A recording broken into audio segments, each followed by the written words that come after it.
Sa kaugnay pa rin balita, mga bagong heavy equipment ng DPWH na natingga ng 7 taon abay na diskubre ng Pangulong Marcos pinagagamit na kontrabaha. Detalye ng balita mula kay Radyoman Chanel Salazar. Sean.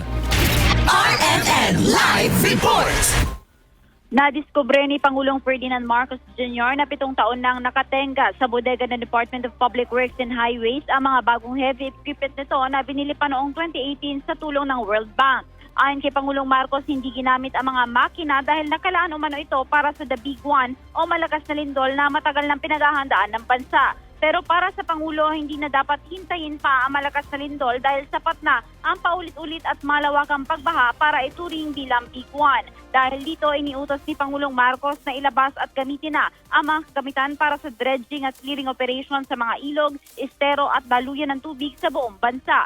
Kasabay nito may pribadong kumpanya rin na nagboluntaryong ipagamit ang kanilang heavy equipment bilang dagdag na suporta sa mga proyekto ng pamahalaan laban sa matinding pagbaha. We have discovered that kung makita ninyo yung mga equipment na ito, medyo bago-bago pa. Ang nandyan yan since when? 2008? Probably about almost 7 years ago. 7 years ago. Nakatenga lang doon sa warehouse nila ng DPWH at never nagamit. Dahil kailangan daw itago for the big one.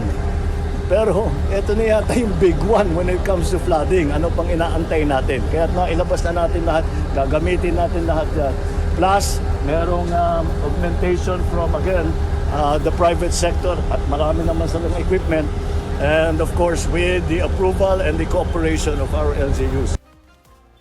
Sa direktiba ng Pangulo, unahing linisin ang mga kritikal na daluyan ng tubig sa Metro Manila bago isunod ang mga rehiyong madalas bahain bilang bahagi ng pinalakas na kampanyang Oplan kontra baha ng gobyerno. Kasama mo sa DZXL RMN Manila, Radyoman Chanel Salazar, Tatak RMN.